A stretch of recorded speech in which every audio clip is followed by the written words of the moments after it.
Hello mga mare! Magandang buhay sa ating lahat. Kumusta kayong lahat mga mare? Welcome back to my mini vlog.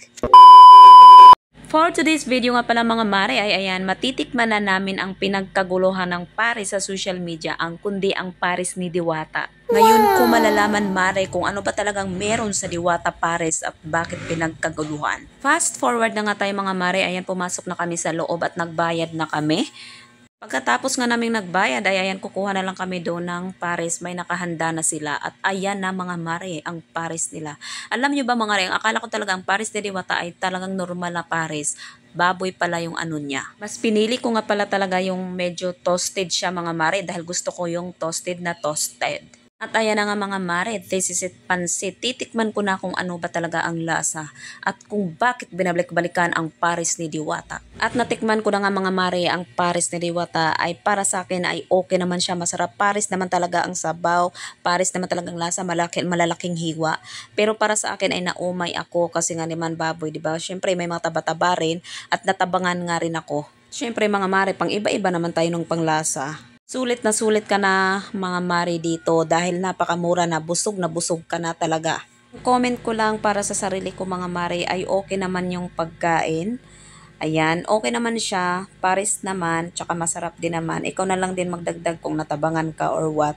Pero ang pwesto talaga mare, hindi ko siya bet, parang mawalan ka ng gana. Hindi ko na lang sasabihin pero punta na lang kayo para malaman nyo. Kayo na lang humusga mga mare, punta na lang kayo para malaman nyo. Katatlong hiwa na nga lang ako mga mare dahil na ano nga ako, naumay ako mga mare sa tapa, mga da, tsaka yung ano niya, yung sabaw, mamantika, hindi siya totaling malapot. Tapos na nga kaming kumakain mare at ayan, tinake out ko na lang yung sobra ko. At ayan, si Jusawa rin na hindi rin niya naubos. Ayan mga mare, meron din kumain dito sa gilid, meron din dun sa dulo. At ayan nga pa yung nakablo ang mga tauhan ni Diwata. At dito naman mga mare, ayan napakaraming kaldero. Ayan dyan siguro yan sila nagluluto. Hindi na lang ako pumasok kasi nahiya na rin ako. Ayan at ayan yung ano ni Diwata. Pagkain nga pala namin mare at dahil wala daw si Diwata dahil natutulog pa daw. Dito nga naman sa gilid, ayan may pinapagawa dito. Siguro dyan yung pipwesto na para mga lamesa pa siguro yan, dagdag siguro. At ayan na nga mga mare, ayan yung pwesto niya dyan. At dun sa mga dulo, dun sa talaga sa kinainan namin ay napakaraming langaw at may mga basa-basa pa na ewan. Ayan, napakalawak din naman pala dito. Pero sa side, sa iba mga mare, hindi naman siguro kay Diwata lahat yung kainan dyan. Meron din sa gilid dito sa left side, meron din nagtitinda rito.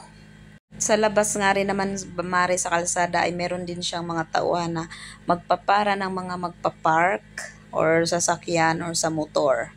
At ayan mga mare, meron pag tapos nga namin kumakain ay meron naman ding nagsipagdatingan na. Haggard na haggard pa talaga ng kumare nyo ay napakaaga pa niyan mare. At pauwi na nga kami mare sa labas, ayan. Dito lang siya banda pala sa Senate. Ayan. Hindi ko kabisado kung anong lugar to. Basta dito lang siya sa mga Senate area. Sa Pasay lang din siya, mare. So, ayan na nga, mare. Nagtatapos na ang aking video. And that's it for today's video, mga mare. Ayan. Naging curious lang naman kami. Ayan. Sa wakas, natikman ko na ang Diwata Pares.